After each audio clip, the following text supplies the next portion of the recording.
I'm Lisa, the artist behind Lachri Fine Art. It is Tuesday, so I'm here to critique one of your original paintings or drawings. If you have an original painting or drawing that you would like to submit for critique, head to my website, lachri.com/critiques. That link is below in the video description, and you can submit your work there. That is the only way that I accept submissions. Today's piece comes from artist Marco Stefano. Marco has worked in several mediums, but this was his first time working in colored pencil, which is really impressive. You can check out more of Marco's work over at his Instagram page. That link is below in the video description. Now, I don't have your reference photo for this, Marco, but it looks really accurate. The detail in here is incredible, especially the little hairs between the eye and the beak. That is just, you did such a great job. You've got great contrast. The eye is amazing. You are just drawn into the detail you've got there. And I also like the texture that you've added on the end of the beak. That's a big deal. A lot of people want to paint beaks on birds really perfectly smooth.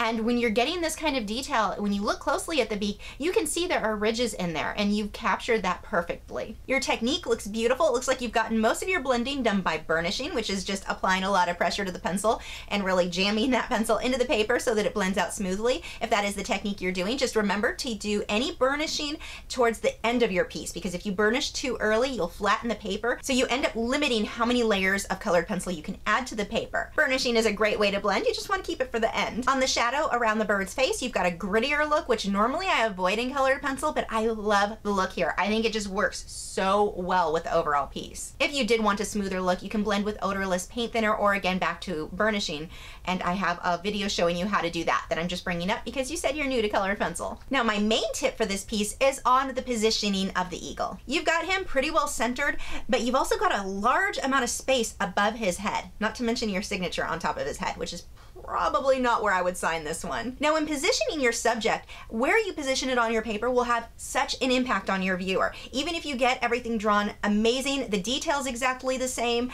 the shading's great, just by moving the position of that subject on the paper is going to really make a big difference. So here, let's use the rule of thirds, for example. Now, the rule of thirds, if you're unfamiliar with it, I do have a video briefly explaining that you can check out. But essentially, you're just going to break up your paper into 3 sections horizontally and 3 sections vertically. Now, just to be clear, the rule of thirds is not something you always have to follow. It's just a general guideline to make things more appealing to the viewer. Now, everywhere where one of those lines intersects, you've got these hot spots. If you put your subject or your highlight, the area you want to draw the viewer into, on one of these points, that is just going to make the overall balance a lot nicer on the piece. So if we reposition this eagle, just crop it and move him to the side so that he falls within the rule of thirds. Look at what a huge difference that has on this piece. The drawing is exactly the same. I've changed nothing except the position of where he's located on your paper. So if a viewer is walking by in a gallery and they see the first one, or they see the second version where it's cropped differently, they're really going to be drawn more to the second one.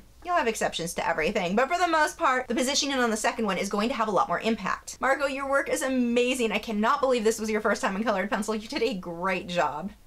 If you're new to my channel, I have new video critiques every Tuesday where I'm critiquing your original paintings or drawings, my own speed paintings, drawings, and tutorials every Wednesday, social media tips for artists each Thursday, and artist vlogs every weekend. So if you haven't already, I would love for you to subscribe so you don't miss out on anything. You can follow me on Facebook, Twitter, Instagram, Google+. All of those social media sites are linked below in the video description where you can keep up with news, my newest work, and see real-time clips of whatever it is I'm currently working on. I'll see you guys tomorrow.